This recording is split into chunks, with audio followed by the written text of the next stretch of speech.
If you're offended, well, we do not apologise. If you can look at this with an open mind and not take life too seriously, then you may just come away well and truly entertained.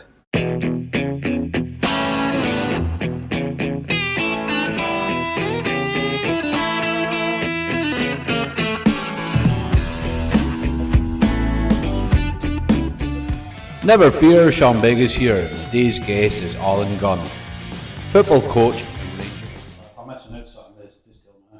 So bothered, just fire through them. I say to Leanne, we'll be home by about 6:15. Fucking hell. Yeah, you just... Just try to get this on. This is one.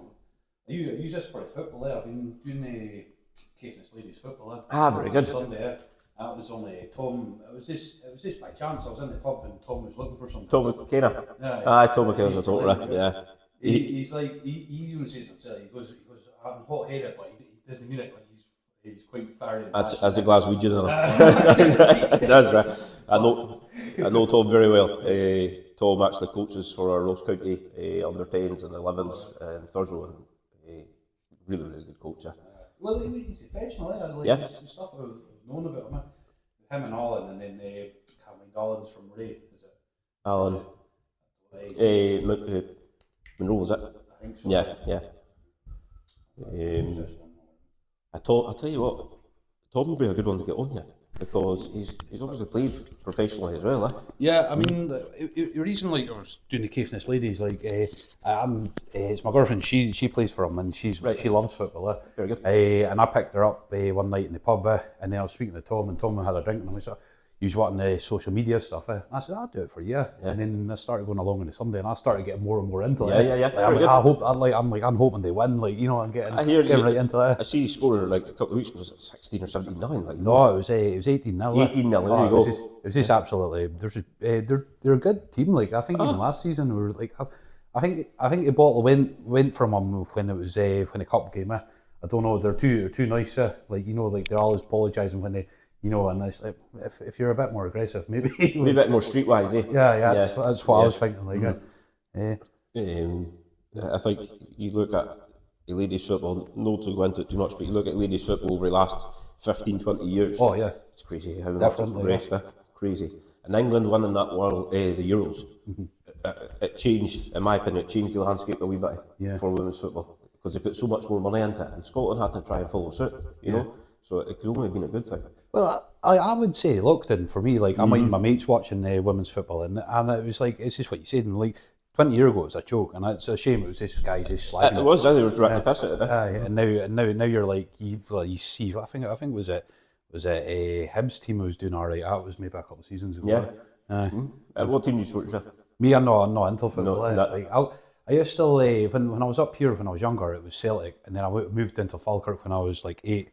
And then, I don't know, I think because people were taking football so serious, it was a different sort of, and I was just like, just put me off it. And then I stayed in Gorgie, and when I was in Edinburgh, and all my mates were Hearts fans. We used to play in the Hearts training pitch, because we used to sneak over on the wall that night. It means, just to piss them off, I used to go to Hibs games. Yeah. I was totally doing them up there.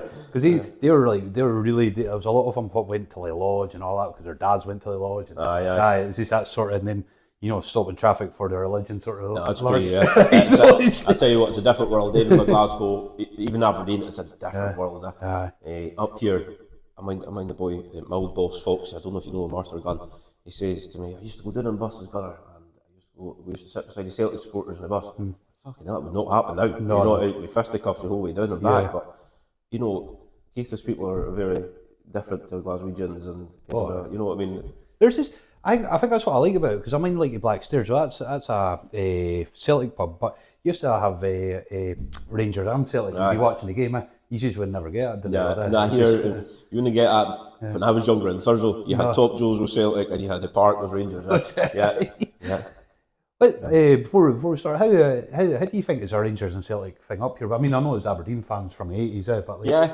I mean, their supporters clubs goes down weekly. It's mental, it's crazy. Any guys I take up, they always ask, "Oh, do you have a sports club?" I says, "Yeah, it goes down weekly. There's a bus. It goes down weekly. You might have a minibus, it might be a big bus, depending on how big a game it is, you know." Yeah. Because I tell people that down the road, you know, like when they're sitting there Gurnham because they got to travel like fucking 20 minutes. Mate, Boys up there fucking 7 hours. Absolutely, you know. And I remember, maybe say this one, but Andy Gorham came up in 2013 for some of the stuff I was doing, right? And he took Charlie Miller up with him. And he says, fuck me, man. He says, didn't realise how far away it was, you know. The last time I came up here, I was pissed, he says. He couldn't remember being here or being back, you know. But yeah. Oh, well. This is Caithness Podcast, and today we got Alyn Gunn, who is a football coach. And where did it all start? Is that right? Yeah. I'm bad with names like that. You can call me, I've been called worse, I can tell you. No, you've got it right. So for me, coaching started when I was 14, one of my pals, Ian Smith, myself and him used to help his dad coach Pentlands under 10s.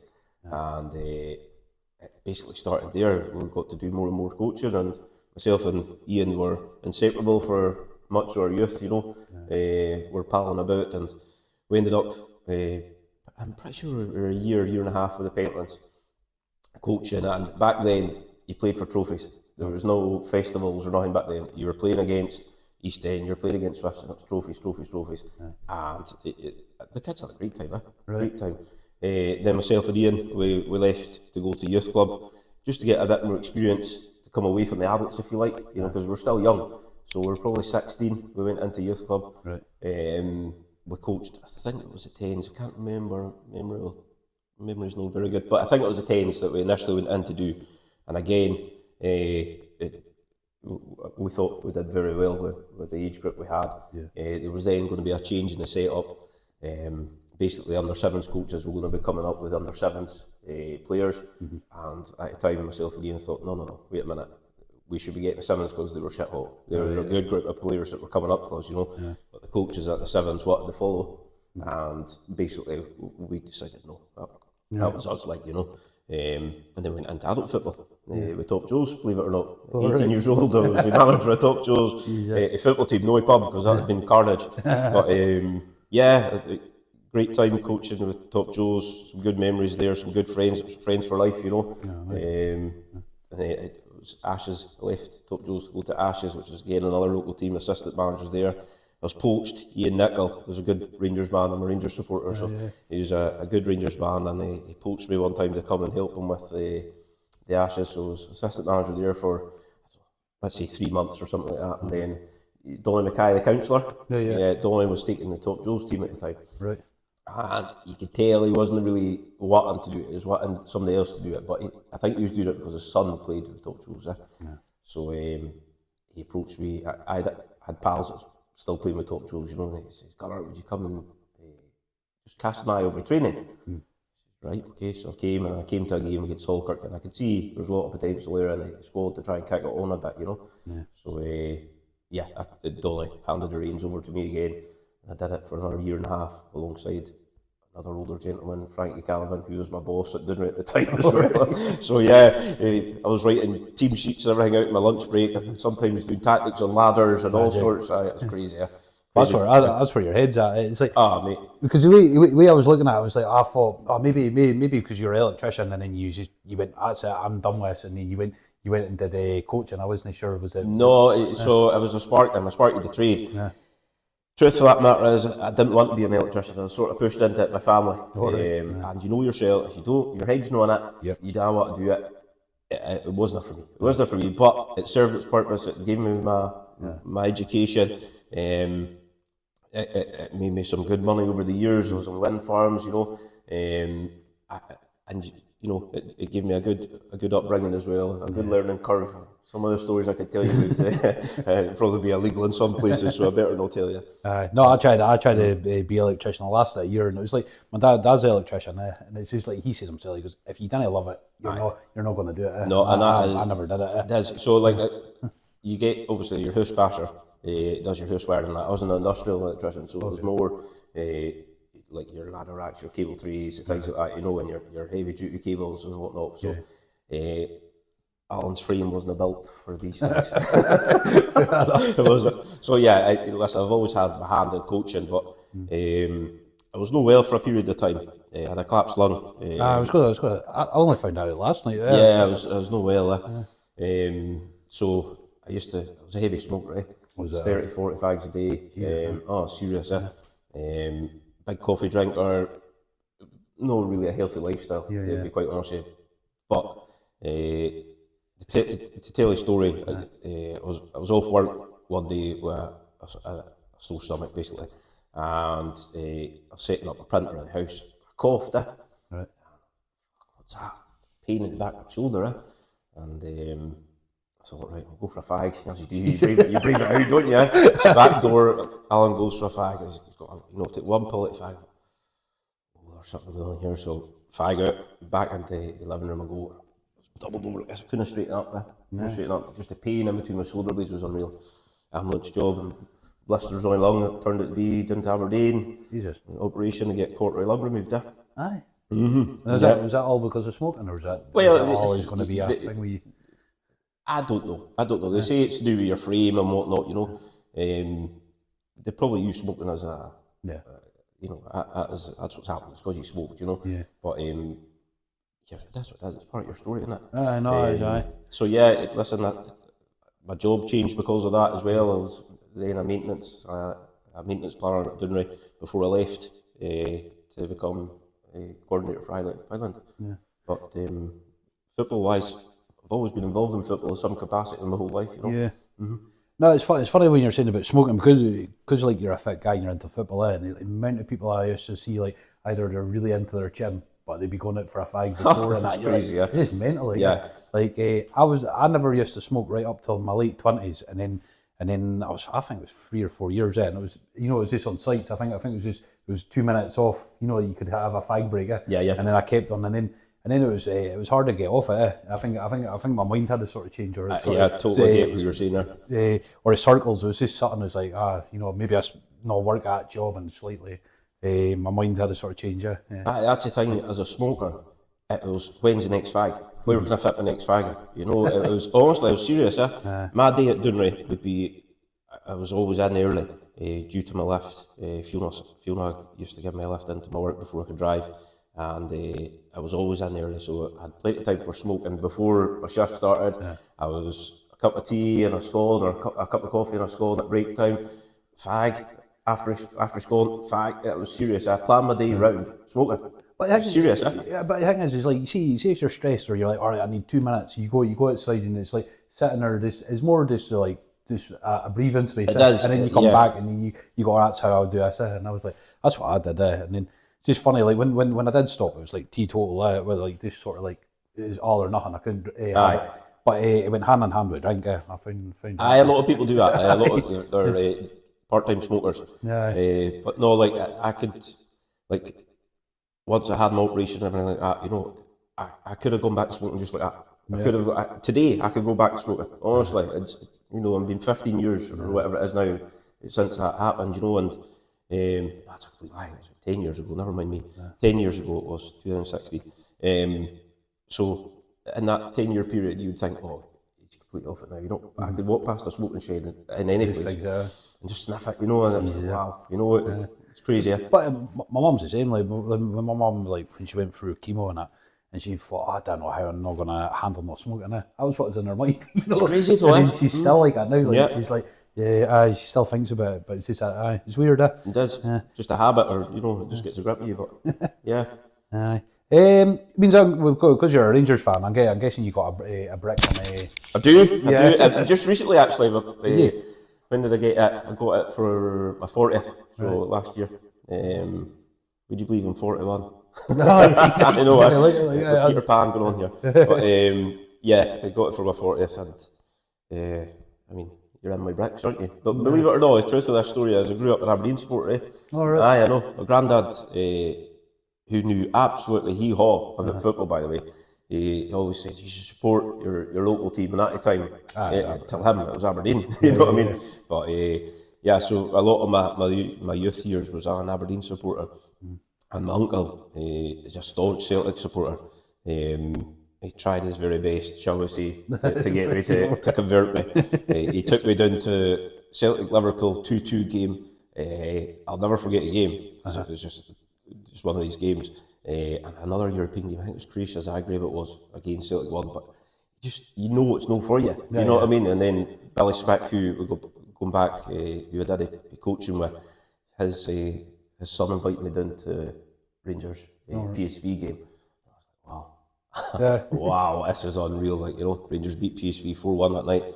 Just recently, I got Michael Moles, who scored that night, to sign the programme, the ticket, the shirt and everything I had. You know, I got it framed just recently. It's just crazy, yeah? Jesus, It's crazy, but yeah, so, yeah. I get you, because like my mates, like when I did move to Gorgie, right, we take to a Hearts match. I wasn't into it. It wasn't for me, and I think it wasn't Hearts stand. It was in Murrayfield. But it was that time. I can't mind Hearts stand was getting built or something.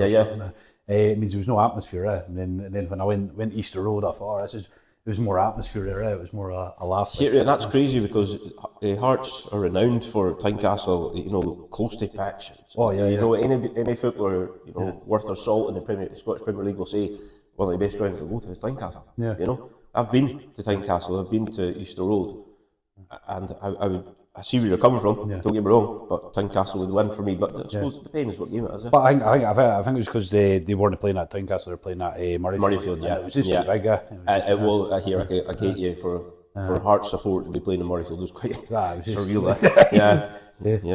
It means you won an award, or you won 2 awards.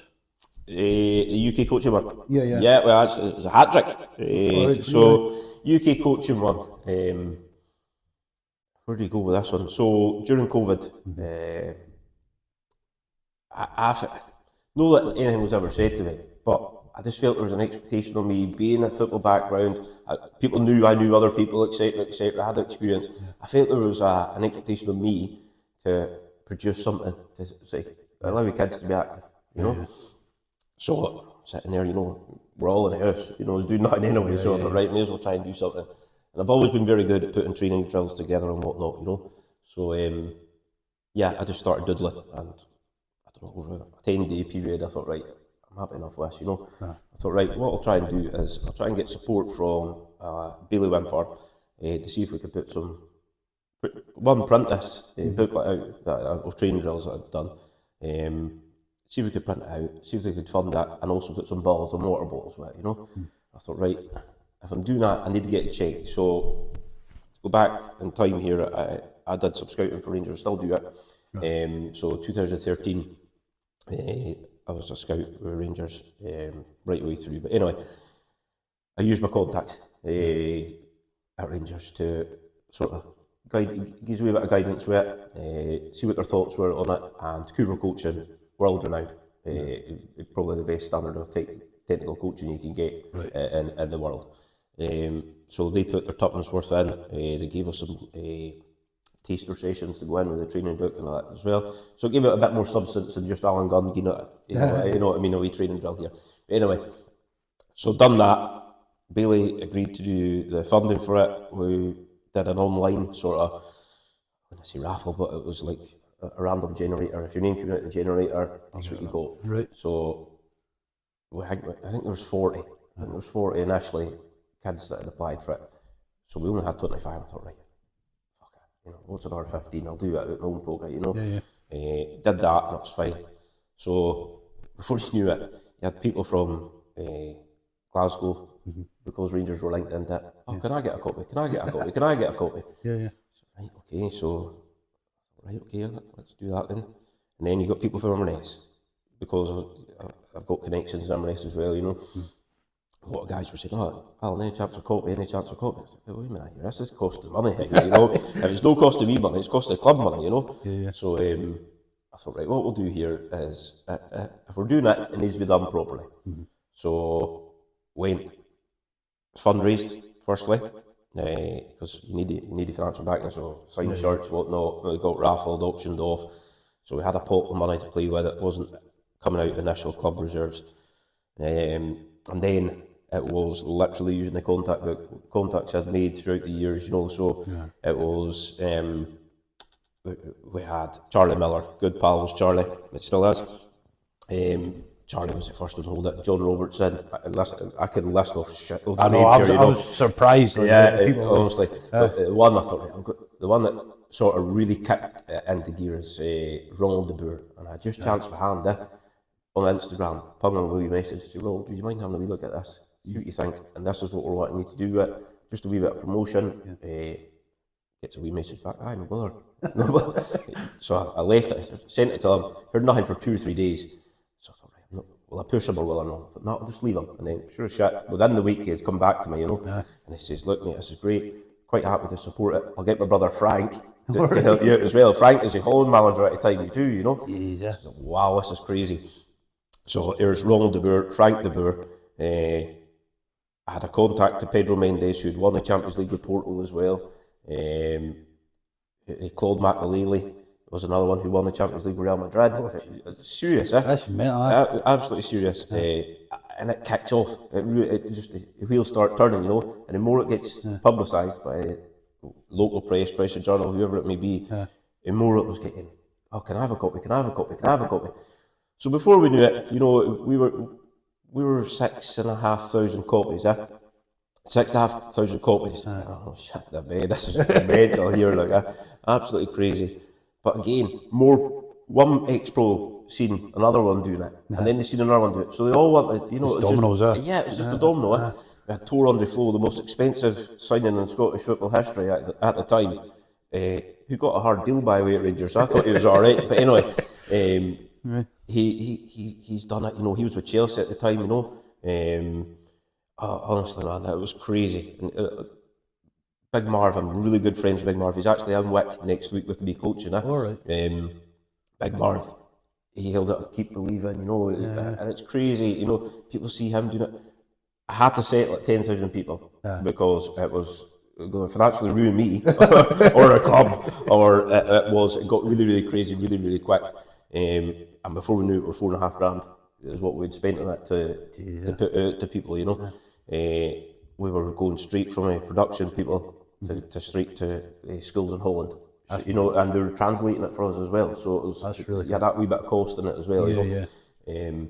But yeah, so even even that's like a shot in the dark, because you're probably sitting there going, well, how do I go about doing this, like publishing a book, or it's crazy, you know, like that's all, like, you know, it's all new to you. Absolutely. Like for a guy from Thursville to know what the hell he was doing, you were taking advice of the people that you trusted, you know, and if they were a Rangers supporter, you trusted them. You know, that's what it was, you know. Rangers supporters don't let each other's down. That's what we stick with. But yeah, no, it was really, really good. So on the back of that, there was a Sport Scotland, I can't remember what they call it, the Call of Champion. So it got highlighted through it. It got highlighted again through a Youth Scotland promotion thing. And then to do with that, UK coaching got a grip of it as well. And they says, look, we want to put you forward for this award. So it went to public vote and we won it. You know, it's crazy, absolutely crazy. It's a good thing. Like, you see, like last night I was looking you up and like I was like, what? You know, like you got to look at it twice there, because it's just like, I thought that you're like one of the guys what knock on like doors, what people go, I don't know, like high up doors, if you don't knock hard enough, they'll know it again. But I think I like that. It's like stepping outside the box, instead of being worried, going, oh, what am I doing this for? You've done it, and then it's just domino effect. Here it's like anything else. You don't ask, you don't get. What's the worst that you say is no? You know what I mean? Don't get me wrong. I felt like, and I always will be like this, because my mum's like this, my uncle's like this, my granddad was like it. It was just, it's in the family to try and help people. You know what, you want to try and do good for people, you know. And I felt that was my way of helping people throughout COVID. They wanted us to go down to Leeds to collect the award from Princess Anne. And I was like, no, hold on a minute. Who's paying for this flight? Because I'm not paying to get down to Leeds, by the way. So we settled that they would send it up to Inverness, and Ross Morrison, who's from Wick, was their chairman at the time, and he presented it to me on the pitch, and to finish that sort of thing off, I did a mental health thing at the back of this as well, and it went into local schools as well. Okay. We got support from Caithness, Ross County, all the local clubs again, similar to what that booklet was, but again it was the SPFL got wind of it, and they presented me an award again in Inverness, and it was Neil Doncaster and I can't remember the guy's name, was it Morgan McLean or whatever his name, but anyway, as a Rangers supporter, we're not really keen on these guys, but anyway, it's great that Keith accepted that. Because I noticed that it was like even what is it, Celtic guys were getting involved as well. Absolutely, yeah. It was quite good. Like, yeah, so the Celtic, like Charlie Miller's good pals with Simon Donnelly, and Simon Donnelly and Charlie have come up with Thurso for a lot of years, coaching kids with and for me. So Simon, he did it. I think Jackie McNamara was another one, Big Yogi Hughes. So it wasn't just a Rangers thing, there was all sorts. We had Aberdeen guys involved. The Livingston manager now is Marvin Bartley. He was the captain of Livingston at the time. Right. He did it as well. So honestly, this list is mental, absolutely mental. If I sat and looked at them all, fucking hell, really? Like even last night, I looked at it and it was Inverness Gala Festival went and posted up a thing about you, and I thought that was cool, like and then I seen the list of other people. I was like, that's just the iceberg, like I've never been one for limelight. I've never been one for anything like that. But it was humbling, is what it was, because you think, right, you've done all right here. You know what I mean? And that's, if it's not for me or kids, like my kids, it's one for grandkids to remember or whatever. It's just like, I've still got the award. I will always have that awards. I don't have them out and about for people to see. I'll be sitting on the mantelpiece. But yeah, no, listen, just being able to help people was a big thing for me. Cool. And don't get me wrong, if I ever wanted a signed shirt or things like that was, these guys would do that, no bother at all. Yeah. Really, really good. Means like, what is it? Even when you're coaching now, like you always get ex-Rangers players and that up. Like even that's a surreal. Like you're a small. Well, I'm saying you're a small club. You're a club in the north of Scotland, far away from the central belt, and you're getting ex-Rangers players. Is it any other clubs, or is that just mostly Rangers players who come up? We've had all sorts. So like just there in February, we had Aberdeen, ex-Aberdeen guys up. Robbie Winters, Arlid Stavrom, Duncan Shearer, Neil Simpson. He's an Aberdeen hero for hurting Ian Durant. All right, no, he's a decent guy, Neil. Listen, I don't make any bones about this. I'll never just take Celtic up. I'll never do that. If somebody wants Celtic up near it, it'll be somebody else that does that. Right. But that's still to say I wouldn't take ex-Celtic pros up. You know what I mean? So we've had Simon Donnelly, we've had Jackie McNamara, who's an ex-Celtic captain. But I had that. And themed at Scotland because I took Colin Hendry up as well. But listen, and it was very well attended again. But for me, it's about giving youngsters an opportunity. So again, in a couple of weeks' time, we've got Newcastle coming up. That's a big one. English Premier League side, there in October we had Benfica over from Portugal through Cougar coaching. It's absolutely surreal. We've done the first time we've done Benfica. There was a guy, Sergei Kandurov, right? Try spelling that one. But, he knew as a Rangers supporter. Obviously, the guy primed him to say I'm a Rangers supporter, and they says, Souness. It wasn't very good English. I says, yeah. And he goes, he's on his phone, he's coming out his phone. Here's a photo of him and Graham Souness. He had played for Galatasaray. And Graham Souness was a Galatasaray manager. He's a great guy. And this boy Kandurov was actually, he played for Ukraine. And he was actually on the pitch the last game at the old Wembley. I think it was 1-1 or something against Ukraine, England-Ukraine. This was it. He'd showed me this photo, it shows you how small a world it is, but at the same time, a big place where, they associate Rangers with everything. You know what I mean? It's crazy, absolutely crazy. But I wouldn't just say that it's just Rangers. 100%, I'd try and do lots of other things. We've got Man United up again this summer. We had them up previous summer, the last 2 summers. Really, really good coaches, and that there is probably a difference. That words there, good coaches. It's probably a difference what further down the line has that we don't. Okay. And that's not a slight on anybody, because there's a lot of people put a lot of time and effort into the coaching, but there's a difference in throwing a ball at somebody and saying, "You go boy, go play football." Yeah. To actually teaching them what you're wanting to do. You know, I run an under fives football, PPP and Thursday as well, and it is all fun based, and the kids don't realise they're learning because you've themed it into a game. You know what I mean? We might play SpongeBob SquarePants, but this kid is running from one end of the hall, touching the ball 30 times. You know, you can notice. And he's actually just playing SpongeBob. He doesn't know he's doing that. So he's picking up a skill without doing that.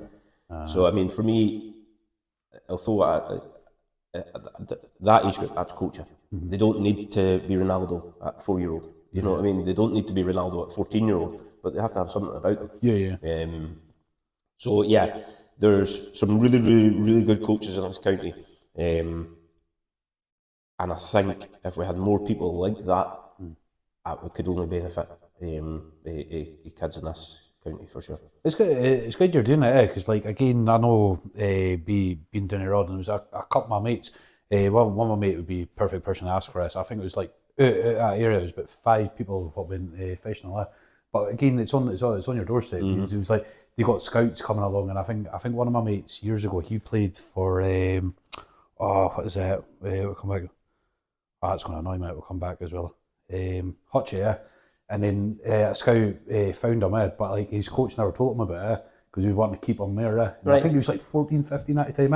I think it was for Celtic at the time. Crazy, yeah. And then he never got told, and he found it out later on. He was raging about it, and he gave up on football for a good couple of years because it's you know. But in his mate, he went to professional, went down till Spain, and then he went to Cowden Beef, and he goes, and then what is it? And then he's what is it, a PE teacher now? And I think he was bitter, and I said, you were still a professional football player, you know. It's just I think it never lasted as long as he was hoping it was going to last.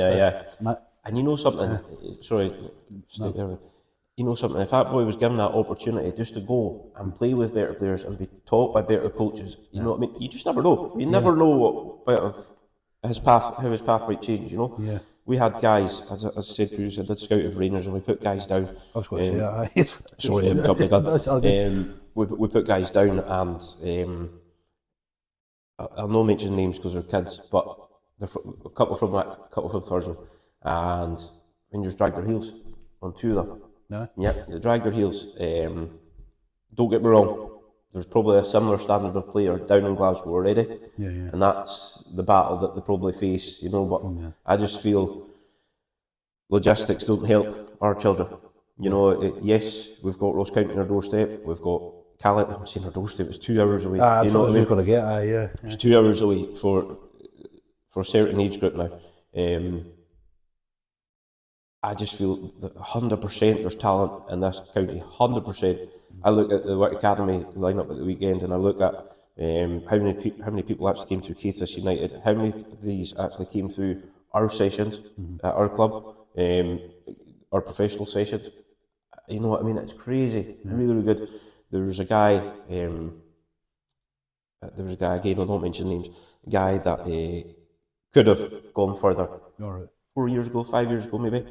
Myself and my pal Richie Campbell, who helps me with Thursday Football Academy,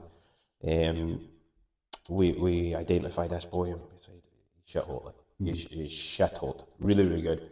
Could be playing 2-3 years older than what he is now. So I approached his parents. His parents says, look, Alan, and I was just wanting to put him down to Rangers for a weekend, see what the guys down there thought, you know. Because it's alright, Alyn Gunn saying it, but these are the guys that are actually coaching and doing the business, you know. So I says, look, Rangers will take you down, you know what I mean? We couldn't afford it, you know, and that's the thing, you know. Because we're so far away, if you think, right, well, let's go to Rangers for a weekend, you've got to stay overnight somewhere. You've got 100 odd mile or 200 odd mile, whatever it is to Glasgow. You're a couple £100, you know what I mean, straight away. It's like that, a bus is about 90 quid. Yeah. And then you got like, forever, it's going to be like 150 at least. That's the thing, because they're young, your parents have to go with them. You know what I mean? You couldn't just say, punt them on the bus. I suppose you could now, you got that young Scot card to take you everywhere in Scotland for free, yeah? But certainly at the time that wasn't a thing, and you know, he just this boy, I have no doubt in my mind whatsoever, he will go as far as he wants to go. He's still here. Yeah, he's still here. I'm not going to mention it name or nothing, but I'll tell you, he will go where he wants to go. As long as he stays clear of drink and women. Do you think there's a mindset up here? Because I was always thinking, you got Inverness, like you say, it's on your doorstep. It's not really, but it's like 100 mile. But you think, well, if that was what my dream is, you know, 100 miles not far out, you know. Well, we've got kids from up here that go down to Inverness and Ross County weekly. Sometimes 2 weekly, twice weekly, or 3 times a week. Sometimes 2 training sessions a match. Just depends what it is. And I tip my hat to the parents, because that is a fair commitment to do. But I get it. You want to give your kid the best opportunity. If you could do that, and financially you could manage to do it, of course you would. You know, you'd put the miles in to do it. I'm now helping out Ross County a little bit as a area coordinator. So basically, we've got sessions on, pre-academy sessions on for under 9s, under 10s. Okay. So they just went down there to Dingle on Sunday the first time, and I think it was an eye opener for a few of them to say, "Fuck, this is the standard where we're meant to be getting at here," you know. So that'll help for that initial 9 and 10-year-olds. So you can't sign them for your living, as it just does. But it gives Ross County a wee look at what's coming through, you know. And Ross County has got a heads up there on Cali, you know. Caithness has cried out for something like this for a number of years, and it's an opportunity that hopefully we can make the most of, you know. Rangers have then again have managed to twist arms and talk into right lugs, but they've put up Inverness sessions as well, so they'll come up as far as Inverness. It's usually once a month, once every 6 weeks, something like that. Just have a wee look, see, you know, who do you think, Alan? Right, well, when you go, have a wee look, see what you think. I was going to say, I thought, well, because you got like connections, would you get people coming all the way up north to scout, or would? Yeah, well, I'll still do bits and pieces for Rangers in that regard, but how that came about, to go back into the story, Rangers were up in Brora, 2003, they're playing a friendly. This is where Rangers went into administration, were a bad place financially, you know. So McCoist has a few friends in Brora to do with fishing, and anyway, I got the opportunity. Anyway, I got the opportunity to beat him, and I sat down, had a conversation with him, and he says, "Look, Alan, I know a bit about your background, you know. I spoke to Jim Sinkler. Jim Sinkler was the academy manager at the time. The Rangers academy manager at the time, and he says, I know you speak to Big Jim a fair bit, you know, what do you think about coming on as a scout, you know?" That's mental. That's what I'll do it. Yeah. Of course, absolutely, yeah. Crazy, absolutely crazy. All attire, a whole lot, you know, all signal dancing, you know. That's cool, like and they treat you well, you know, you got free tickets, you got free shirts, you know, and, you know, people got window act too. A lot of people did alright at me, I'll tell you. But listen, it was surreal to sit across from Alyn Gunn. He's asking me to come to help him. You know what I mean? Like, and the word he said to me, says, "Next Gary Mackay-Steven," because Gary Mackay was at Celtic at this time. He says, "Next Gary Mackay-Steven comes from this area. We want to know about him." That can't be AC/DC. If there's a guitar comes in here in a minute, it's unbelievable. It is. It's a good set list here. It's Hell's Bells. AC/DC. Oh, Into a bit of that. Can't it be a bit AC/DC, man? So we've not quite got Gary Mackay-Steven, but I'll tell you, they're very, very good players.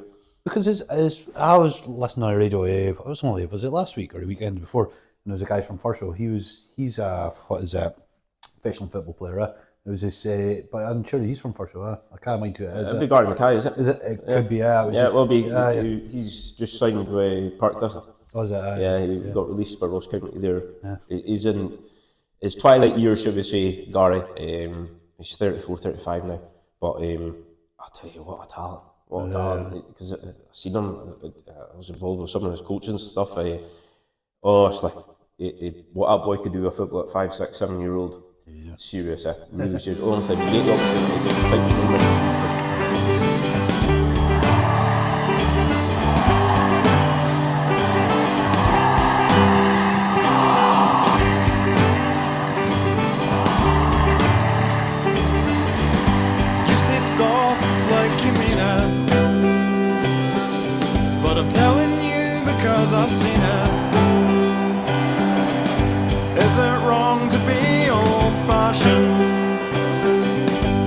is it wrong to back the last one?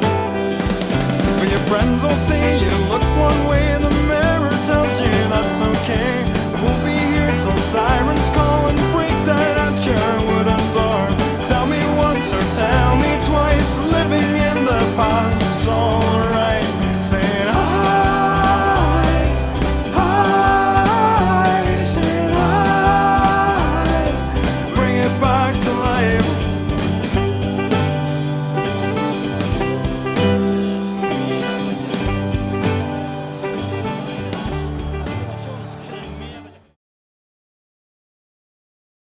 Right. Honestly, unbelievable. I actually spoke to him 2 weeks ago. I was actually trying to get him up for my final sessions on my block, but he was otherwise engaged. Otherwise, he was training with Partick Thistle before getting to deal with him. But no, he's a good lad, Barry. Yeah, so that was that McCoist story. That's mental. It's mentally you're a Ranger Scout like that. Like, are you still doing that like that? Yeah. Listen, You're just not handing out free tickets to people anymore, right? no, absolutely, absolutely not. But as I say, a lot of people's done all right with me. But it's my time's pulled because my work. I've got my own business with AG coaching and that as well. You know, it's I've got a young family as well, so it's trying to find the time to fit it all in. But I see a good number of players. You know, I'm coaching Thurso, I'm coaching them Wick. I've been down to Brora. I've got a good net of contacts to say, right on, what about him? And I could go and have a look, you know.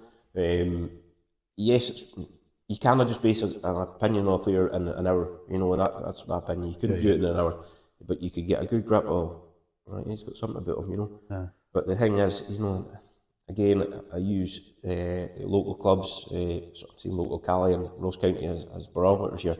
But what's good enough for Ross County, what's good enough for Inverness, doesn't necessarily mean it's good enough for Rangers.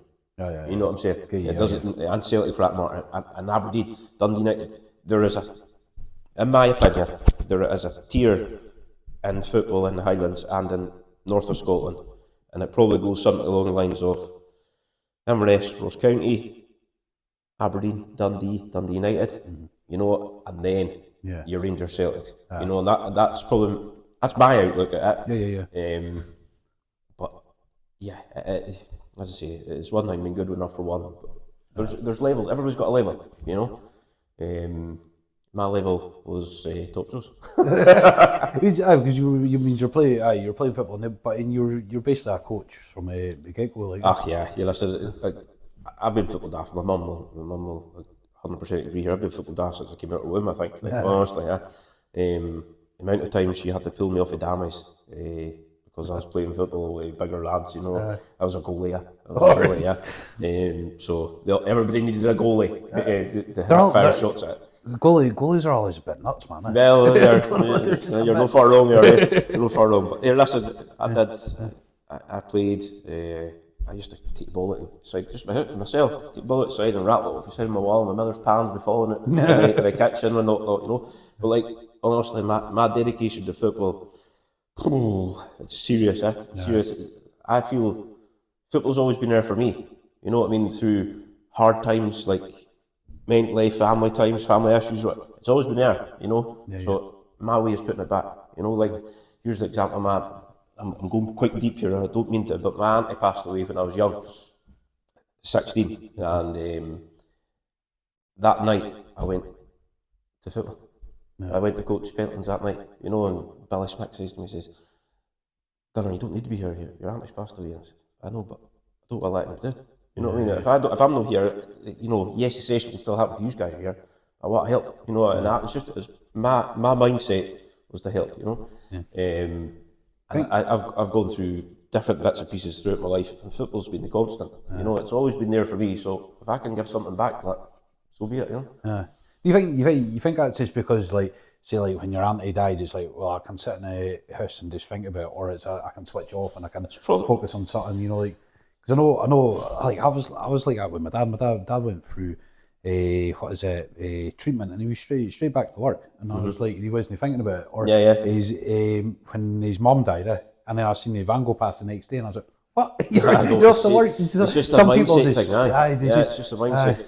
If you sit, honestly, listen, if you sit and think and think and think and think, your mind could go places it shouldn't go. Oh, You know what I yeah, mean? yeah. And I've never been like that. But you just, I need a focus in life. You know what I mean? And if it's not been work or my family, it's football. You know, and that's been my case. So yeah, I've used football to my advantage over the years, but it's also helped me massively. You know? Yeah, means like with you means you're full-time coach. Like that's your work. That's So your work.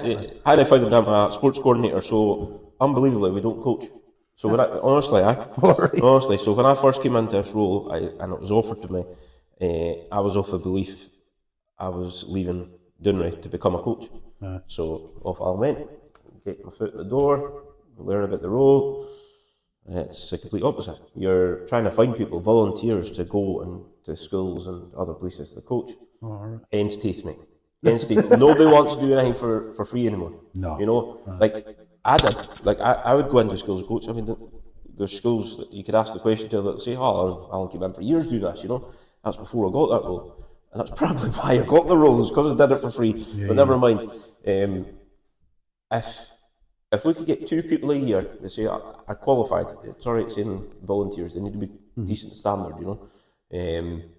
If we could get that 2 a year that come in through schools, I'll tell you what, we'd be a better place for it. You know, but people aren't paid to do for their time now, you know, and I get it, you know, the world is revolving around money, you know.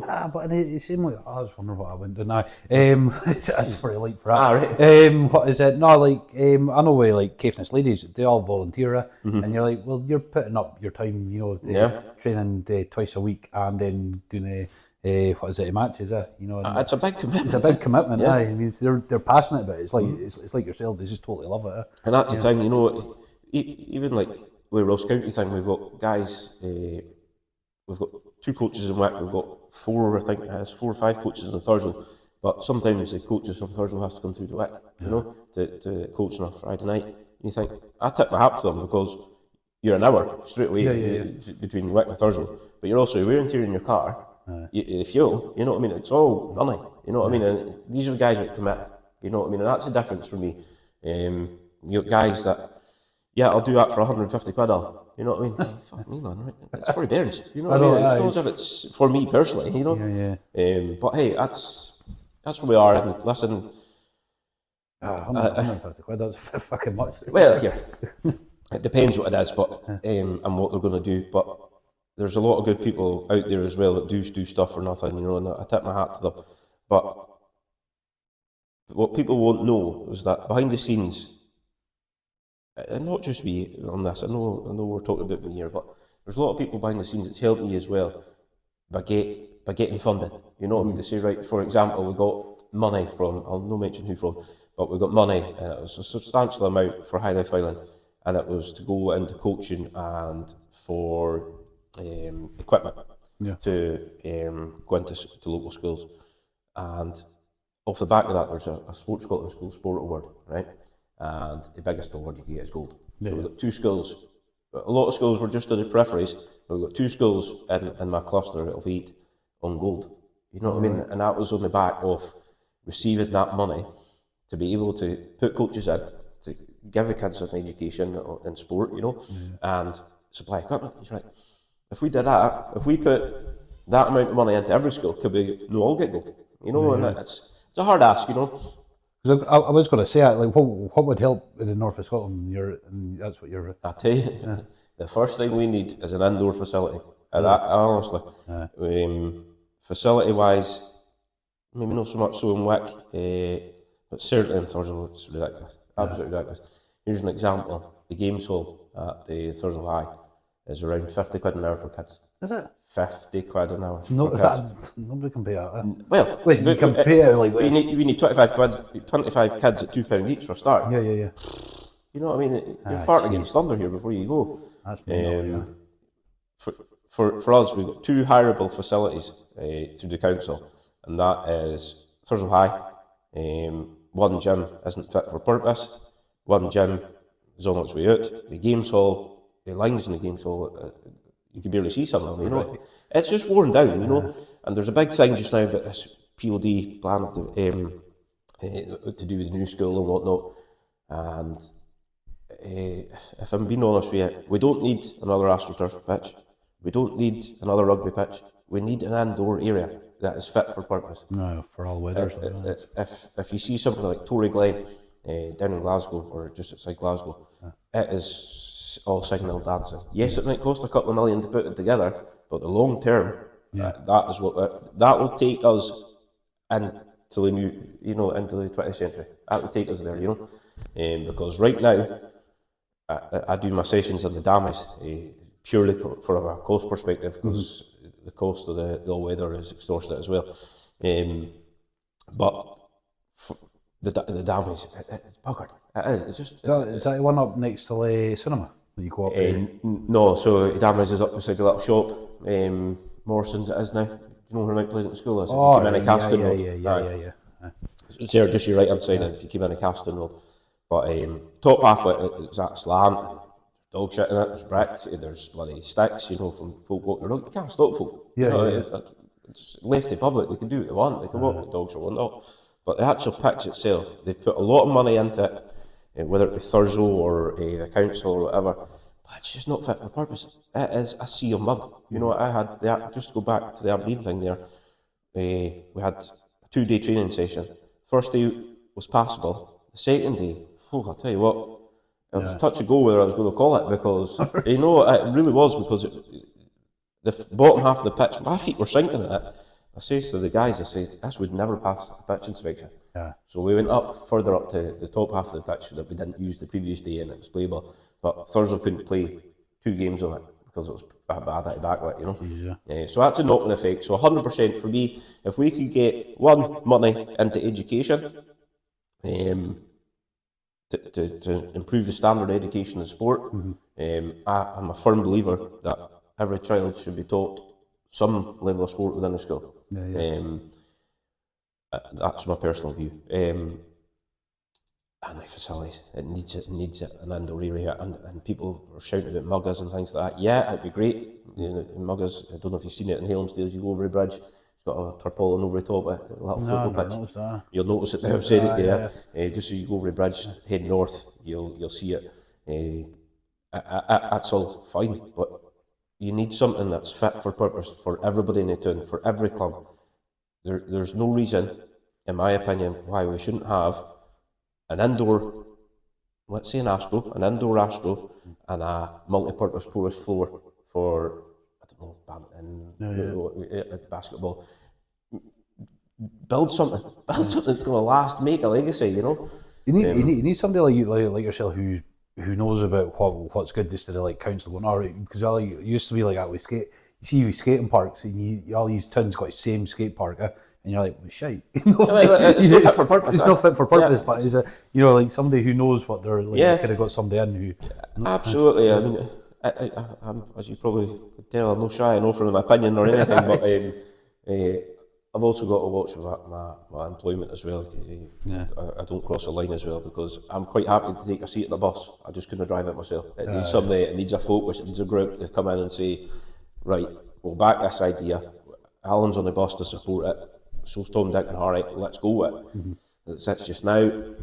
We've not got that. There's too many clubs, I would say, that they want that suits their own club. And I get that. And that's what went wrong with the Viewforth plan many years ago. In Thursday, there was a plan to do a running track and whatnot up at Viewforth field. And again, they were going to build this all singing and dancing indoor area. Never happened. Never happened, because before they put a spade into the ground, they did the consultation between the clubs, and you wanted something for your club, I wanted something for my club, she wanted something for her club, and it's all arguments, Just, wait a minute, this is what we actually need. We don't need, as I said, we don't need another football pitch, we don't need another rugby pitch, we need an indoor area. Yeah, I'll stop my slavering now. No, it's all good, man. It's all good. No, because I know, like I keep going out with Caithness ladies just because I go and see them on a Sunday, and they don't have their own pitch, and that's something they're saying, and they got to play on Sunday because guys play on the Saturday. Saturday, yeah. They're at a disadvantage, the ladies, because they also got to train quite late at night, and certainly in Thursday. It was like 8:30 at night. Like, who the fuck wants to train at 8:30 at night? You know what I mean? It was crazy. Mind Tom saying it to me, Tom McKenna. Says, Alan, we've got a training session, whatever week it was 8:30 at night, on whatever night of the week. And I'm like, fucking hell. Yeah. You know what I mean? I used to play sevens, and I used to hate 8:30 kick-offs, because you're still buzzing 10, 11, 12 o'clock at night from your session. You know, you couldn't sleep. But even the other bit I noticed is like they bring their kids along now, because like you kind of get babysitters, and it's like that's a sort of different things. Yeah. I know a couple of the players, so I know who you're speaking about there. I suppose you've got the family side of it. You know what I mean? You've got that. Something I'd like it'd be like when I've been going along, it's something I think it's quite nice. They're not. I said, is there any egos or bitchiness? That's not like that. That's great. Everybody helps out, and I thought I quite like that. It's something. Fair play. Here, as you say, it's as we said, we were speaking about earlier. A women's game has come on massively. You know, and I say the England winning that Euros, I think transformed it slightly again, because England put a lot of money into education. Okay. There's a thing called Disney Playmakers, is something I deliver as myself on Thursday. But Disney Playmakers is a focus to get girls involved in sport, not mainly football, but they use football. You know, so English FA put money in towards that. The Scottish FA had to follow suit. You know what I mean? And that has caught a group of girls from probably one of the three that was involved in sport. You've now got in Wick, you've got East End, who do a fantastic job. Promoting girls' football. They have girls' sessions.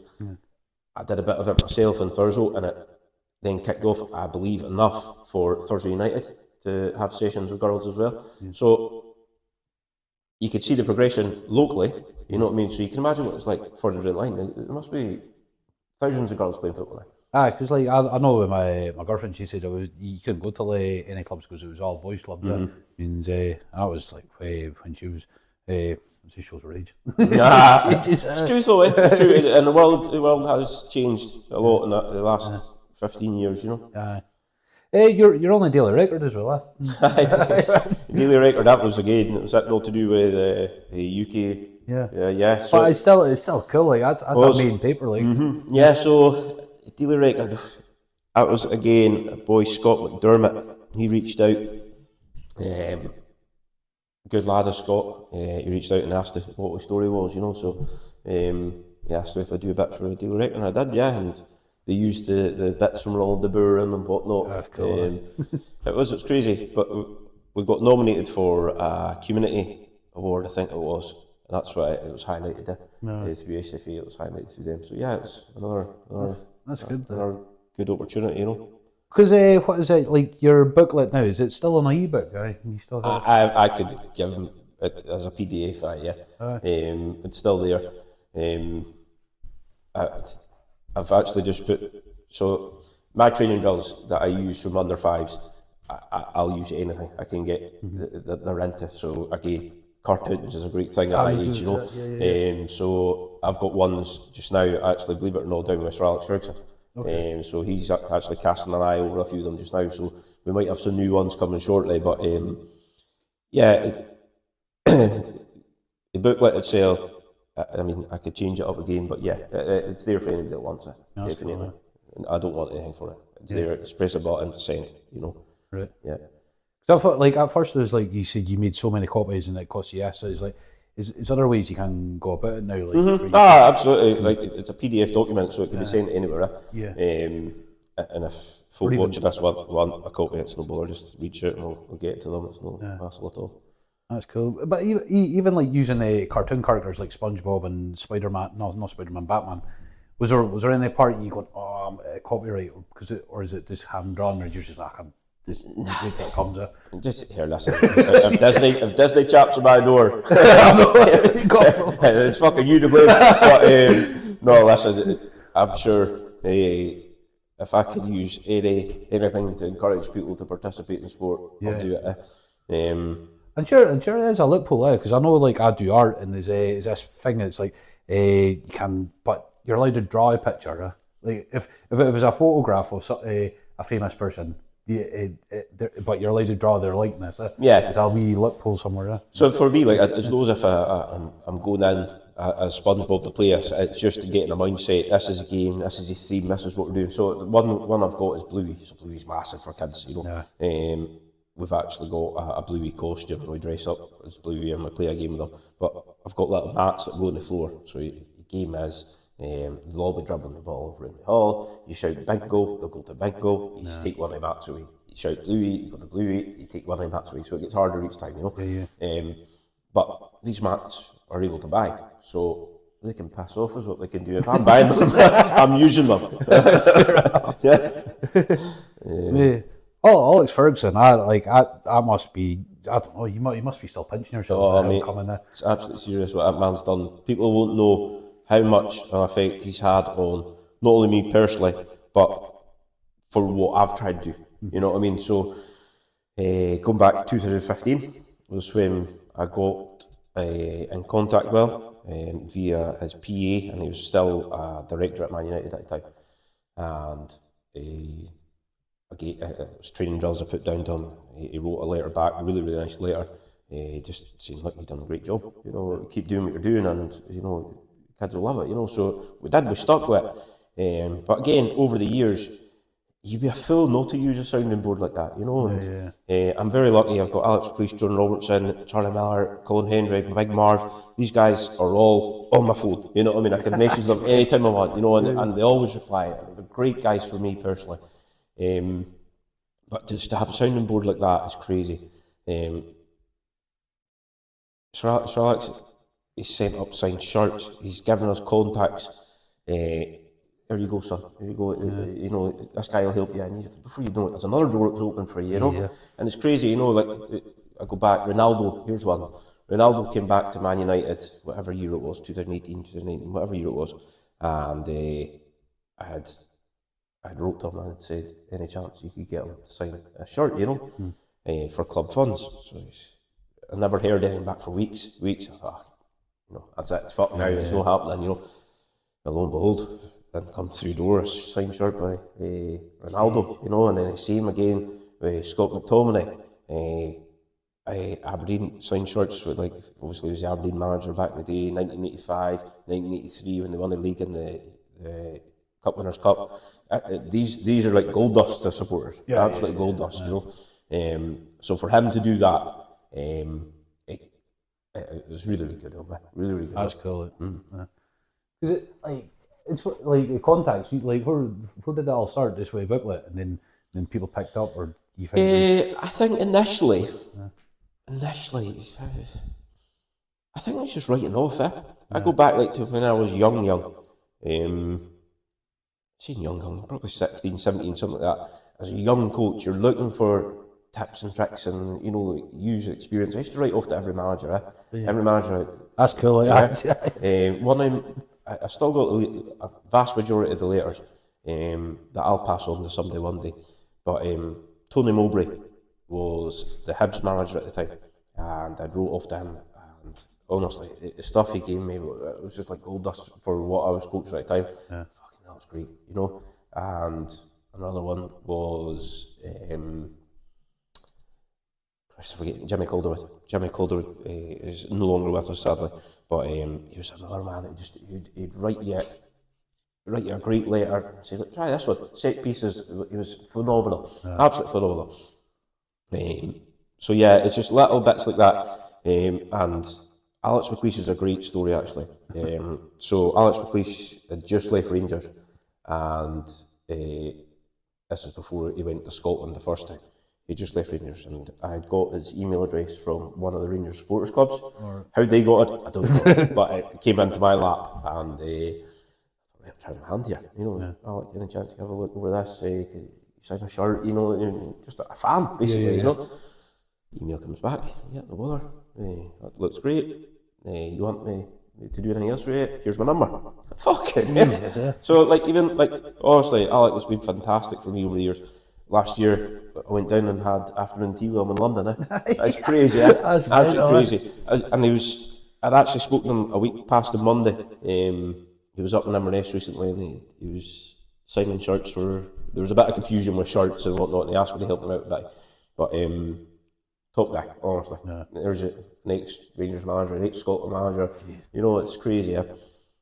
So yeah, listen, anybody watching this, you want contacts or whatever, you know, just try your hand. If you do, you know, knock the door loud enough, they'll keep answering. You know. I like that. I think stepping outside the box, because I don't think it's anybody like that up here. What's been, Listen, not pushy, but like sort of like going up to like big clubs. And I'm not afraid to doorstep somebody. You know what I mean? That wouldn't bother me. As I said to you, the worst that can happen is they could say no. They could tell you to fuck off.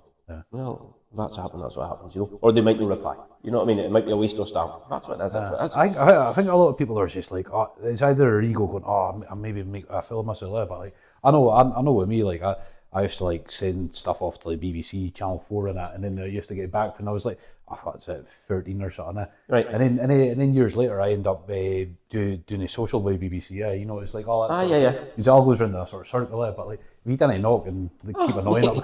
Absolutely, yeah, absolutely. Great believer in that. John Robertson must be sick, fed up with me. He was a sporting director at Cali, and then he moved. There's a financial situation that I'm honest with in administration. He moved over to Ross County, but Robbo is honestly, I couldn't speak high enough for him either. He's fantastic, not only to me but to my family as well. I was just new at my job, like a Highlight Island job, and I tapped him and I says, John, would you come up, see if I run a girls' football thing, will you come up and present a certificate to them? No bother at all. So he finished his shift at 4 o'clock at Cali, drove up to Thurso, was here for 6:30, did a presentation, back down the road he went. And I just, you know what I mean? It's bits like that, I don't take that for granted. I'm trying to fill in my red wine on the way back when I take it, you know, but it's like, I appreciated that, you know, and when he was, like as I said, when he was out of employment, I took him up to Thurso to coach with Jose Katongo, and he was a great coach. John's a fantastic coach. Right. He'd be an asset to any team, and I'm not just saying that because he's my pal, he's a shit hot. Another good coach we had was Billy Dodds. Billy is now the assistant manager at Cabardic, but again, he was the Inverness Cali manager at one stage as well, and he got let go by Cali after he got them to the Scottish Cup final, which is surreal by itself. Billy came up for an Aberdeen gig with us as well. Probably pound for pound one of the best coaches I've seen. Really? Yeah, really, really good. What makes a good coach? Is it just, or what? For me, it's mindset. You've got to cater to your audience, basically, is the best way I could describe that. You'll have a mixture of abilities. If it's just a club session, you'll have a mixture of abilities, and it's trying to say, right, that's your level, that's your level, that's your level. So how do we bridge that gap? You know, how do we make it hard for you but easy for them? You know, you've got to try and different. Because everybody's got a different mindset. Because we're speaking about people who's like on a spectrum like ADHD, well not ADHD, autism, and like it's just a different way of learning. I mean, do you find that way? Like, do you see it in different kids, sort of? Yeah, absolutely. Sometimes you could say something to one kid and they'll just take it, and you might have to say to another kid 15 times, but you don't mind as long as you're learning, you know. Don't get me wrong, it can get frustrating, and I understand people that would get frustrated with that, but again, I'm lucky enough where I've been trained to deal with these things, you know. There's so much out there now that could help you teach a child with autism or ADHD or, you know, with some sort of a disability. Whereas back in the day, when I first started, fucking hell, there's nothing. There's absolutely nothing. I remember doing my first coaching course. Where was it? It was in Wick, I think it was, and I must have been 16. In fact, I wasn't. I was 15. I was under the age to do it, but Billy Smith done whatever he done to get me through it. And I've still got a certificate in the house. And I remember it. And you know what? It was the biggest load of shit. I took nothing from it. Absolutely nothing. But now, it's all online now. There's a lot of coaching courses online. Now they've pumped it all online. Yes, there's more content that a coach can take from it. But it also gives the ability for Joe Blogs to come off the street, go do that course. I'm a ACFA coach. You know what I mean? Never touched the ball, never seen a ball, you know, and that there is a bugbear for me.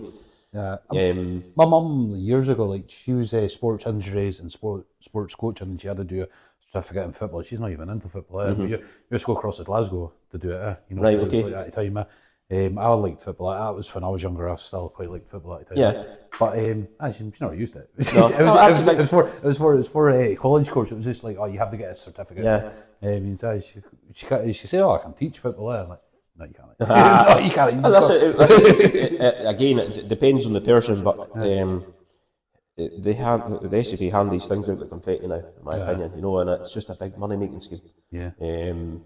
It's a bit like barbers, It's like loads of barber shops down the road, and there's ones for you can pay a course, and I think it's in a weekend or it's 2 weeks or something, Right. and they get a certificate, and it's like, Fuck me, I'm taking that course. That's a Mickey Mouse. I'm going to do that. I'm going to start cutting my own hair. Jesus, my young child went for a haircut the other day, and it was 30 quid. He's bloody under 2. 13 quid. It's Fucking mental. mental. Mine's just 35 quid. Jesus, that's for a tenner, lad. This is mental. That's crazy, absolutely crazy. Second mind ago, it was like, what was it, 7 quid when I was younger. Yeah, same. I used to get it done on the fly. A lady that my family knew used to do my one on the fly for like 5 or 6 quid, 3 or 4 quid, whatever it was. I can't remember, but just come down the house, Alan, we'll do it done. Perfect, I'm your man. Yeah. Everybody cutting a bit when it was a lockdown now, trying to do their own. That's funny. Here's files there. Bowl round the head and all that carry on. My oldest daughter, Kira, she cut my hair during lockdown. She was only 13 or 14 at the time, you know, so you just crack on with your crack on. Nobody was seeing you anyway, were they? I'm trying to think, what else is, because you kind of touched on everything when... Sorry about that. No, it's fine. Some people, it's funny because like you get people in and they just fire through questions, and it's like yes, no, you know. Like, right, okay. It takes maybe 40 minutes, and then they're like warming up. At that point, you're through questions. And then other people just you can't say anything. No, I'm no bad at playing it. It's better that way sometimes. But no, listen, I enjoy coaching.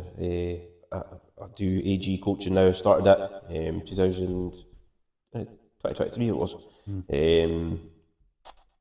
The idea behind that was to try and give more opportunities. The Thursday Football Academy can only do so much because it's a club, because mine is down as a business. I've got a bit more scope to play about with things, you know. Right. So yeah, listen, it's a hard task getting all the equipment. You know, you got to build a pot up and whatnot, as any business does, you know. But it's all self-funded. And I say these drills, like, so I'll do an under fives. I'll do a serious bowlers, I call it.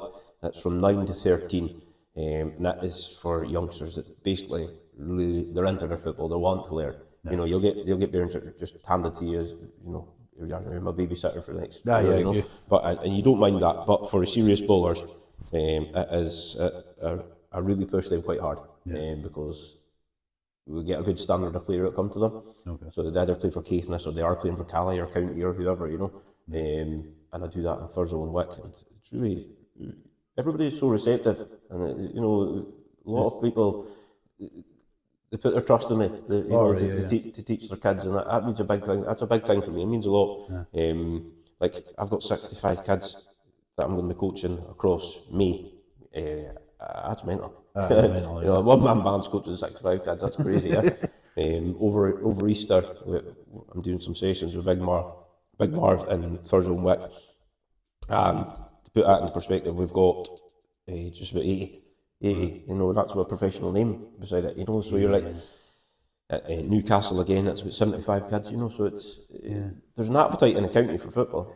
It's a big county, but do you get any kids come from Sutherland, like Betty Hill and that? Yeah, absolutely. The biggest one, the biggest one I had was kids coming from America. Shit, you know, kids, honestly, I don't know how. It's going to be a movie about you, man. It's unreal, right? There's this guy's, so before I went AG coaching, everything used to be on pen and paper. And, you know, somebody ping you a message on Facebook, oh, Alan, can I book my son or daughter into whatever station it is? Yeah. So this message is gone, it's fine. I've just taken that as I come, you know, I don't know everybody that I speak to, but anyway, this message comes through, it's fine, put the name down. Unusual, don't recognise that name. Usually you recognise your last name or, you know somebody, but anyway, thought nothing of it. Here's this kid's turned up. He's got his America shirt on, like his USA. American. All right, pal, how's it going? Speaking American. I said, oh, what's your name? He told me his name. What a player, by the way. Oh, he's really, really good. He got player of the day that first day, yeah, really, really good. It just shows you. Was he here on holiday? They were up in Inverness. They were coming over to Inverness to see family. Oh, right. And obviously, they'd seen that we were doing sessions, and right, we're coming up. It was when, who did we have? We had Alec McLeish and Marvin Andrews up for a dinner. That's what it was. And they'd obviously seen that advertised, and thought, or their family seen that advertised, who was in Inverness or whatever. And the kids came up on a day trip. It's good. It's a good day trip, like. Absolutely, yeah. Come up, play football tours, and then back then we go. But yeah, no, we've had youngsters from Brora. We'll get them from up west.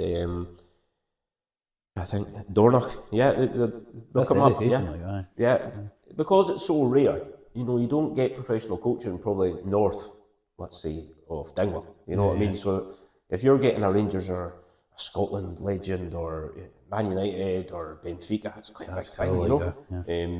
Certainly, like when I was younger, we had Brian Irvin, who I speak to now, but Brian Irvin came up through some Christian Aid charity. I can't remember, to be quite honest with you. That's all I can remember from a professional point of view, coming up to coach me. There's a SFA thing that used to be goal getters, but there was nothing. There was nothing out with that. You know, like professional life. And, you know, I think there's a need for it, because you need to give the kids the opportunity to say, this is the standard at Man United, which, by the way, is a bigger standard than Rangers. You know, I was on about earlier about levels and that. Man United coaches were fucking really, really good. They knew their apples, I'll tell you. Soon as the kids were coming down a walkway at the dam, it was right, get a ball, you're 1v1 with him, 1v1 with him. It was just, everybody was 1v1, so they were all playing as soon as they came onto that thing. Whereas before, you might get a coach from a different club or a different professional that will wait for every child to be there before they start. Which I get, don't get me wrong, I get that, but this guy's, I'm not having you standing still. As soon as you come in here, you'll have a ball, you'll take this guy on, you'll beat him 10 times, you'll score 5 goals before we start, you know, and it's just getting different tricks and flicks, you know. Right. Cool. So yeah. Means, what else have I got here? I think you answered most of this. Happy days. That's all good. Happy days. Yeah. What about Orkney? Orkney. So I actually took a phone call, as I mentioned there, last Easter it was. I did a girls only football on Thursday, and there was a good number of girls that came along, and a lady from Orkney seen it advertised in the local press, whatever it was, and she phoned me. She goes, would you be interested in us coming over to play games? And I said, well, look, where I am just now, this is just training. This is just a one-off of what to see what like it would be, you know. I says, but I actually put them on to East End. I says, East End had girls only football going, weekly sessions. I says, that's maybe your route that you need to contact. I actually gave them the contact details, I think, for James Moore. Or somebody from East End, I think it was. Maybe Derek Shearer. To pass on, get games going between Orkney. But as I said, since then, Thursday United have come in and they've started a club, and I don't know what numbers are like or what they're not like, but there's certainly a need for girls' football. So from an Orkney perspective, that's as much as I've done. I think we're saying like how far away Caithness is, but like you got Orkney, Shetland, they must not get any opportunity. Like, well, I don't know. They get different funding opportunities than what we do, and they have got the best of the best over there. You know, although still the same postcode, but because it's not on the mainland, they get different funding pots. So they do have your better facilities. I know Ross County go over. I know Rangers go over. Don't think Cali go up that far. I couldn't honestly speak for another club, but yes, 100% Ross County and Rangers do go over to Orkney to coach. That makes sense. Well, it makes sense. What you call it? It's like Edinburgh. It's like all jewels out on display for the tourists. Like it's a tourist sort of place. Like definitely. You can see why there's more money gets pumped. You get that. You get that, and you know something. In North Coast 500 is probably a good thing for our community as well. Just fucks our roads. That's only so does windmills. Yeah, well that too. That too. Here, at least with the windmills, I suppose North Coast do as well. They put money back in, but Well, I don't think the windmills do, The windmills. They should do. They should do it. They certainly put money back into their community side of things. You know, like if they're building, I don't know, let's say Trumpster or whatever. If they're building, they'll say, right, there's 50 grand to go in a community pot. You apply for your funding there. Right. You know, they do that sort of things, and some of it's really, really good. But I mean, I might be slightly biased because I worked on the wind farm in Willspain for a while too. I did 9 months in there. Here's a funny story just to finish off. So Rangers related, you won't be surprised. Rangers got the UEFA Cup final 2008, and I was working down in Gillespie at the time. And the semi-final game, I went up to Sutherland in Gillespie to watch it. And a few beers in, as you do, and game's 0-0. Most boring game you'll ever see in your fucking life. And it was, Rangers were defence, Fiorentina were attack. It was the most boring game anyway. Got man sent off, fuck me, here we will get beat. Anyway, we managed to get the penalties. Rangers win penalties. I've never seen so much carnage in a pub in all my fucking life. There was cheers. It was absolutely fucking unreal. The police came in. Everybody was escorted out the pub. I've never seen it. Honestly, you couldn't write it. I thought, Jesus, I didn't realise there was such a big support in Gillespie for Rangers. But wow, don't get me wrong, I was up on the table like every other man. I'll tell you, that'll live with me for the rest of my days. I like that. Yeah. What's the goals in it? Is there goals you're like, it would be like, I'm in my 40s now, so it's like my goal is just to continue to do what I'm doing. Be happy in life, you know, and that's certainly, like from a football point of view, I'll just keep doing it. As long as people are happy with me coaching their kids, I'll keep doing it, you know. And don't get me wrong, one day I might just say, right, that's it. You know, it'll be a flick of a switch, but certainly it's not going to happen anytime soon. You know, AG coaching, I mean, it's at a stage where do we keep it going the trajectory it's going? Do I need to take people in to help me? You know, it is at that stage where it's just getting bigger and bigger. It is, as I said, 60 kids now in May. Let's see what June brings. You know, if that brings another 60 kids, you know, it's a lot of kids. It's a lot of kids. It's a lot of time I have to find as well, because I have to find a balance with my work as well, because I can't have a conflict in this. I've got to take time off of work. Basically, I have to take leave to go and do it. You know. So, I mean, like I thought that was your work. You got other work on top of it as well. So, like with Highland Island, that's all school related, and other associated clubs. So I'm employed 30 odd hours a week with them. But it's like AG coach and stuff. I've got to take time off to do it. So it's either toil or leave, or so like when anybody takes leave, they want to go on holiday. You know, I mean, Alan's at damage coaching. You know, it's just. That's the sort of dedication I've got to it, you know.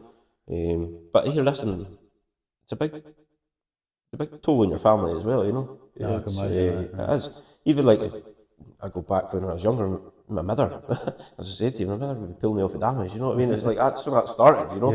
And you think, you go through your adulthood and your family life then, and you think, well, fuck me, you know, people's actually missed out because I've done this, you know. And it's football. You know, it's a bug. It's like an addiction. It's worse than smoking. It is. But if it wasn't for you, and there'd be a lot of kids what's not getting that opportunity. I get that, and that's why partly I do it, because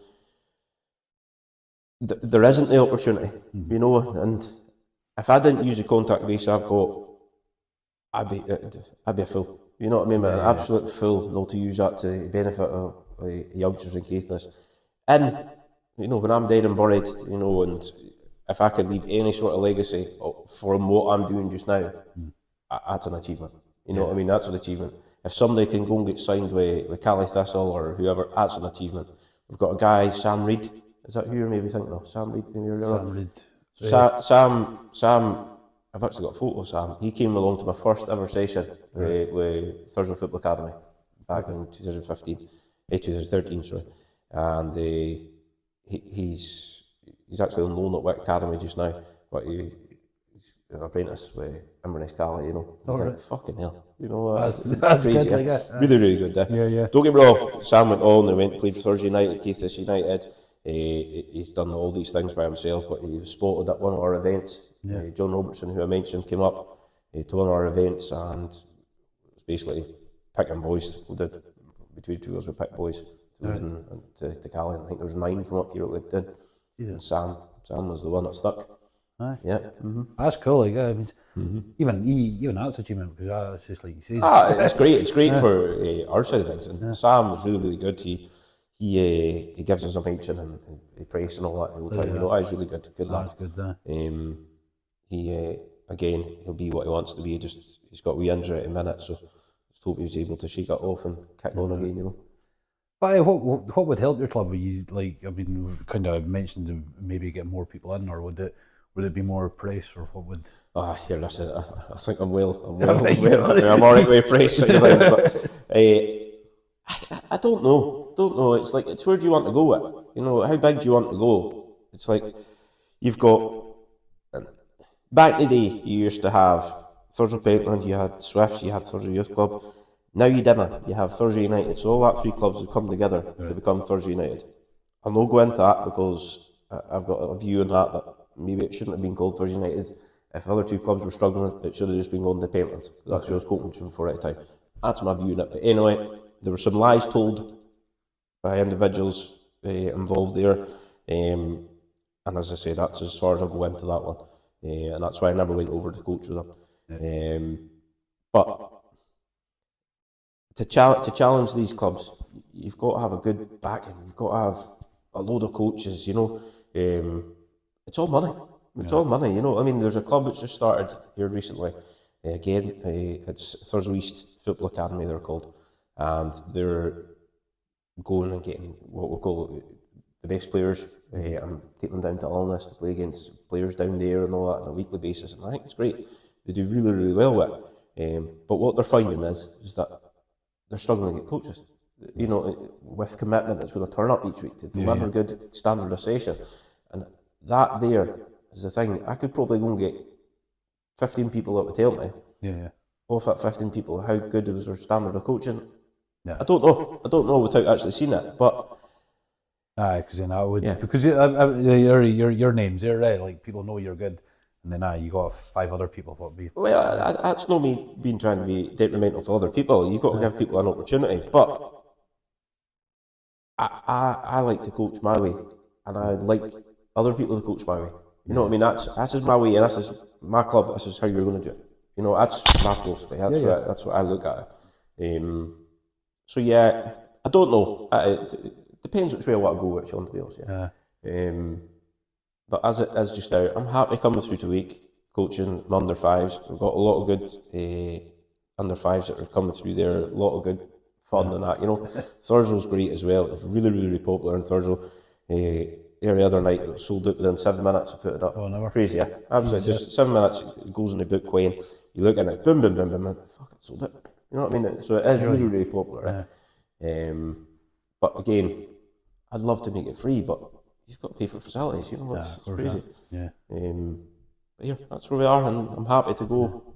Well, before you go, you got because you're speaking about you did another thing for mental health. I mean, so what covered that was you just think was it more like the men's mental health, or were you? Just a general. So it was aimed at teenagers really, high school kids. So the SFA, you couldn't get a coaching badge, as I mentioned earlier, until you were 16. But I had conversations with them to say, well, look, can we get access to your mental health course? Can we get access to your first aid course? And they all said yes. Till it. So this was before they changed their system. So there was 18 kiddies from Thursday that went and done all these courses and learned about mental health, done the resuscitation courses, all because of what we put together, you know. And then it went down to Inverness again, into Dingwall High, into Tane. It went high and wide again, basically, you know. So it was worthwhile doing. But it's again, if you don't come out with these ideas and you don't put pressure on folk and you don't knock on the doors, people doesn't know that what's going on in your head. You've got to ask a question. It's mental because it's a guy who I know was Stephen, and he did that. Was it no lost souls or something? And he says there's nothing in Caithness. It all got moved into Inverness, and you're like, right. Well, if I like, you get some people who are like really badly depressed, and you're like, well, I can't leave my house. How am I going to go all the way down to Inverness? It's serious. It's mental. Like I never knew there was nothing up here when I was moving up there. Listen, I've lost a couple of mates to mental health issues, you know, and you think, could you have done anything to help them? Could you have said anything different? But it's an illness at the end of the day. You don't know what's going on inside people's heads. And as I said to you there, if you don't ask a question or you knock on doors, you'll never know. You'll never know. I know, it's good. It's good speaking to you. Yeah, honestly, man. I'm not. You just fired for it. I mean, it's just like back on it. That's because I'm on a time limit at home. That's what it is. It's a shame. Like a guy Spike came in and he karate, and I know nothing about karate. I think I went to free karate lessons when I was younger. Right. And we're just yapping. He's all this stuff, all this knowledge, and I just went. I was like, Jesus, I know nothing about karate. Like, but it was good. He just kept on yapping about it. Yeah, Spike's a topper. I can tell you a couple of stories off camera about Spike. Because I never, like, I was going to speak about him in the punk band. I was like, what, you were in a punk band? He goes, no, we're just going to speak about karate. All right. Means it was a karate session and all this stuff. I tell you what, he's a good lad. Yeah, and he knows his stuff. And there's a woman I deal with as well, Caithness. She's fantastic. Cooks all on as well. You know, really good. And you know, something every kid should probably have a try at. You know what I mean? Right. Honestly, you know what I mean? I'm not just saying that. They should probably have a try at it, because any form of self-defence, why not? You know? I like when boxing clubs start up here, and I think, well, good on them, it's still going. Yeah. It's like you need because it's discipline, like. Absolutely. Yeah, absolutely. With boxing, do you know Tony Bello? No, boxer. Mind you, fought David Hay a few years ago. That he was on that Celebrity SAS anyway, right? And I loved watching that. Tony Bello, part of SAS is he had to fight this woman, right? Controlled, you know, it was all controlled by the SAS lot, and this woman's knocking fuck him, and his head's just gone. He's gone fucking full in on her, and had to pull him. The boys had to pull him off her, you know. It's just the mindset of a boxer. Right? You're just an aggressive bastard. You know what I mean? There's an aggression in you to be a boxer, you know. For me, I'm a lover, not a fighter. I see, man. I think with boxing, I think people who are good at boxing, they got to be. It's not in a bad way. They got to be damaged, or they didn't care. Like, I think because they didn't care about him getting hurt, or he didn't care about hurt. It's same as being a goalie, isn't it? It's a bit. You have to be a mad fucker to be a goalie. Got to be a bit more mental. Don't be scared to get a kick in the head. But like you see, if you got to teach kids, like, again, this is all new, like with kids like with ADHD, autism, dyslexia, and they got a different way of teaching or a different way of learning. Do you how do you get taught how to do it, or do you just learn yourself? There's different courses that you could take. You'll take bits from every course. If you're clever enough, you will. Some, as I said, some of it, it's based on your experience as well, and a lot of it's mindset. It really is. You know, you've got to be able to flick between somebody that's hyper, let's say that they're hyper, and then somebody that's got autism, maybe not be so hyper, and you've got to go that bit in depth with them, you know. Some of them are deeper than the ocean as well, you know. You've got to get, it's really getting on the wavelength of that person. And every individual's different. You know, you couldn't just say, right, here's a group of ADHD kids. You know what I mean? Every one of them's different. You know, you get different types of every one of them's different. Same with autism, it's so much spectrum, I think. It is, you know. So yes, some of the stuff you might let get taught. There isn't a specific course from the SFA, which is probably wrong in this day and age. You know what I mean? To say, right, this is how you deal with or how you teach children with autism. But again, why would you teach it any different? You know what I mean? You just have to get on to the level of the person. I think, what is it? Because it was a woman goalkeeper, and she had autism, and she was speaking about, like, I think a coach had to go out and, right, this is the way he had to do a different training drill for her, right? Okay. To pick it up, and I was like, all right, because like I think it was just like she was doing it literally, you know, like, right, okay, you know, she just couldn't take it in. I know with me with being dyslexic, like I used to do wrestling, and it was the choreographed stuff, and I'd be like, I don't have a clue, right? Because I just couldn't take it in. But like if I watch somebody, and I'll be all right. You could do it off the cuff type thing. Yeah, but if it was written down, I might as well throw it away. No, I get that. And sometimes you just got to break it down, to their level of thinking, you know. No, I was just wondering there because again, that's all new as well. Because like when I was in school, like, you got labelled and that was it. Yeah, yeah, You and know, that's wrong. It's just now it's like I think everybody and their dogs neurodivergent or like got touches this, that, and the next. There's a guy we had over, Theo Tincat, ex-Aberdeen player, and he's autistic. And the first thing he told me when he came off the plane, he goes, "Alan, I'm autistic." Yeah. I said, "All right, okay." So put him in ignorance, like I had no idea what I meant. You know what I mean? I had no idea. But you could see through his coaching methods, he broke everything down. You know, everything was very, very simplified, so everybody understood what he was meaning. Yeah. Because that's the way his head transpired it, you know. So, you know. But I bet you if he's into something, he would know right down to a bolt. Like you ask him anything, he'd be blah blah blah blah. Mm-hmm. Yeah, absolutely, absolutely. Yeah. But yeah, no, listen, I've enjoyed coming on. Thanks very cheers, much for having me. man. Top man, top man. It's good. It's good. Like people actually messaging and go want to come on. Instead of me chasing people out. That's what I was doing at the beginning, and then people are like you did like 5 minutes before. Well, I was telling you at the beginning, we used to do it with a Hearts picture. We used to jump over it, and then because you're allowed to go on the Hearts pitch years ago. Like see, about 20 years ago. Doors used to be open, right? And you could actually go and sit in the stands and all of that. Like you wouldn't do the Hibs one, but a Hearts one, you could go to a shop, say like a corner shop, and then just sit in the stand. That's crazy, It's mental, yeah. And then at night, if they close it, we used to jump over it and then jump onto their training picture. Right, okay. That's weird. weird. It'd be great for a kid to do that. I know. It's like, but no, I wasn't a Hearts fan. My mates were all fucking diehard Hearts fans, and. Sure, it's no their fault. No, they're totally league now, the fuckers.